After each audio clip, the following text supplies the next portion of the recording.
ఇంకా నీ ఆస్తిలో కూడా నీకు 1 ఎకరం పొలం వచ్చింది అనుకోండి, ఇందులో నాది 9 వంతులే, 10వ వంతు దేవుడిది, ఇందులో 10వ భాగం తీసేయాలి.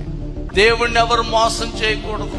నీకు అది కొంత ఆస్తి అమ్మగారి దెంపొచ్చి వచ్చిందో, అత్తోరింపు నుంచి వచ్చిందో, నాన్న దగ్గర నుంచి వచ్చిందో, మాంగారి దగ్గర నుంచి వచ్చిందో, నీకు లేకపోతే మీ తాతల దగ్గర నుంచి వచ్చిందో, ముత్తాతల దగ్గర నుంచి వచ్చిందో, వస్తే దాన్ని తీసేయాలి. భాగం అంటే దానికి కూడా 10వ భాగం తీసేయాలి.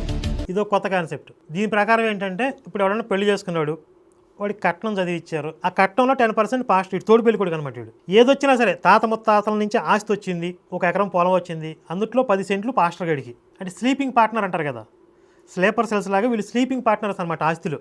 దత్తపుత్రులు వీళ్ళు, ఆ కుటుంబంలో తెలియకుండా ఉంటారు వీళ్ళు.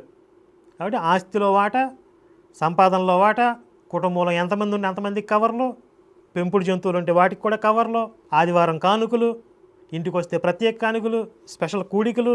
మీకు అర్థమవుతుందా ఇది ఎంత పెద్ద మాఫియానో? మీరు లెక్క అయింది అసలు.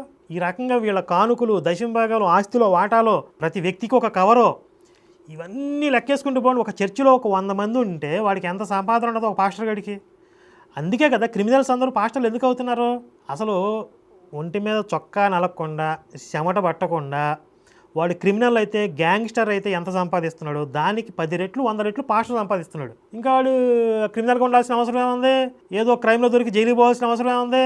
ఇప్పుడు మతం పేరుతో బ్లాక్మెయిల్ చేయడానికి అఫీషియల్గా వాళ్ళకి రైట్స్ వచ్చేస్తున్నాయి కదా. అందుకే ప్రపంచంలో ఉన్నటువంటి క్రిమినల్స్, గ్యాంగ్స్టర్లు, పోరంబోగులు, గాలి తిరుగులు తిరిగేవాళ్ళు, లుచ్చేగాళ్ళు, హౌలేగాళ్ళు, హల్వారాజులు అందరూ కలిసి పాస్టర్లు అయిపోతున్నారు. అంటే వీళ్ళ క్యారెక్టర్స్ మారిపోతున్నాయి అని కాదు. వీళ్ళు క్రిమినల్స్గా ఉన్నప్పుడు దొంగతనాలు, దోపిడీలు, హత్యలు, లేకపోతే లూటీలు, సెటిల్మెంట్లు, ఇంకేవో చేస్తూ సంపాదించేంత సంపాదన పాస్టర్ అయిపోతే అలవోకగా వచ్చేస్తుంది, ఎలాంటి రిస్క్ లేకుండా.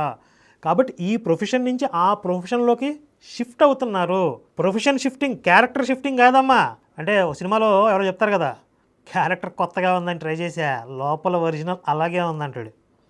అది హీరో చెప్పే డైలాగులే, ఇక్కడ వీళ్ళకి అప్లై అయ్యిద్ది. కాబట్టి అక్కడికి వెళ్ళినాక ఏమైద్ది, లోపల ఒరిజినల్ క్యారెక్టర్ అలాగే ఉంది కదా. ఆ క్రిమినల్ ఆ బ్రహ్మానందం నుంచి డింగుమని బయటకు వచ్చినట్లుగా కలేజాలో ఒరిజినాలిటీ బయటకు వచ్చేస్తుంది. ఆడవాళ్ళు కనపడితే డబ్బును చూడంగానే వీళ్ళ ఒరిజినాలిటీ బయటకు వచ్చేస్తుంది.